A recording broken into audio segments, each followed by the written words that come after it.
There is nothing you cannot be, there's nothing you cannot do, there's nothing you cannot have.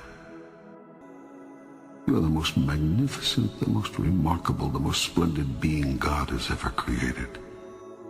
But who could reject such wondrous magnificence? But you do not know who you are, and you think you are a great deal less. I tell you this, you are your own rule maker. You set the guidelines, and you decide how well you have done, how well you are doing. For you are the one who has decided who and what you really are, and who you want to be. And you are the only one who can assess how well you're doing. All you see in your world is the outcome of your idea about it. Do you want your life to truly take off? Life will take off for you then, when you choose for it to. Make a choice. Like, you just decide. You have not so chosen as yet. You have procrastinated, prolonged, protracted, protested. Now it's time that you promulgated and produced what you have been promised. What it's going to be, who you're going to be, how you're going to do it. Just decide. Your world would not be in its present condition were you to have simply listened to your experience. The result of your not listening to your experience is that you keep reliving it over and over again. You cannot resist something to which you grant no reality. The act of resisting a thing is the act of granting it life.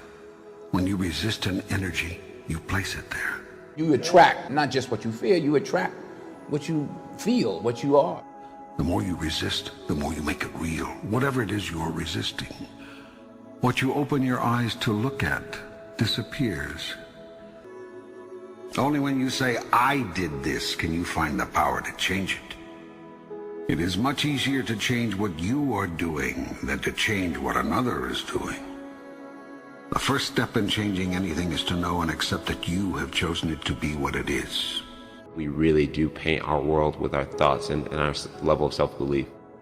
You are a threefold being. You consist of body, mind, and spirit. You could also call these the physical, the non-physical, and the metaphysical. The process of creation starts with thought, an idea, conception, visualization. If you see it in your mind, you can hold it in your hand. Everything you see was once someone's idea.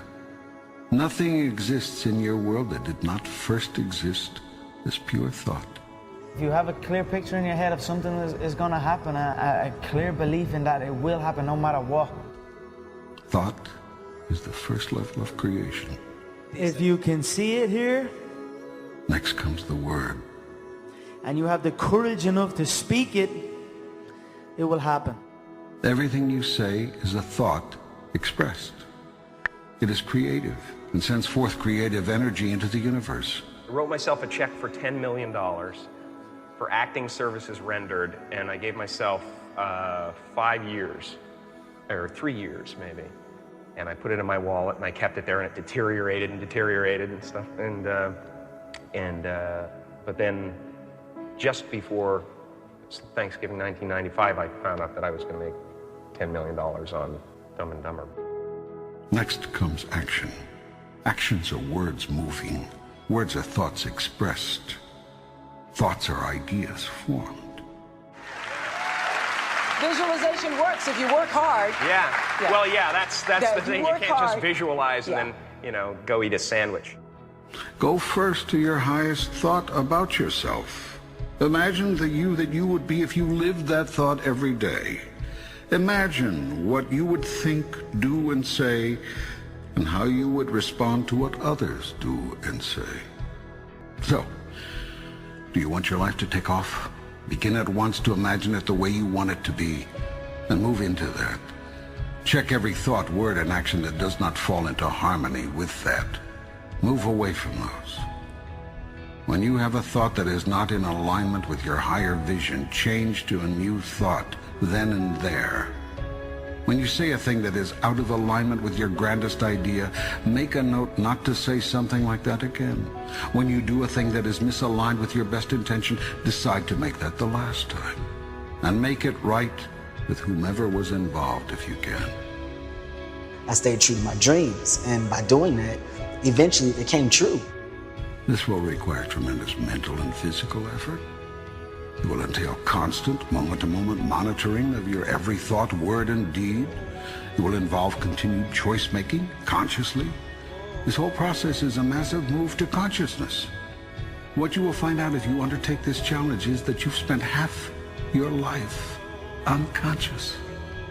That is to say, unaware on a conscious level of what you are choosing in the way of thoughts, words, and deeds until you experience the aftermath of them.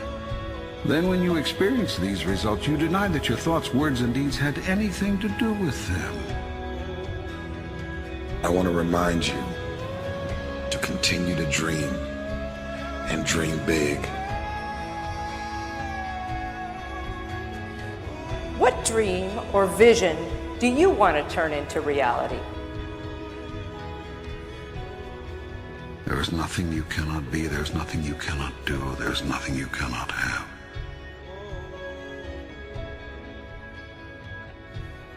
If you're going to try, go all the way.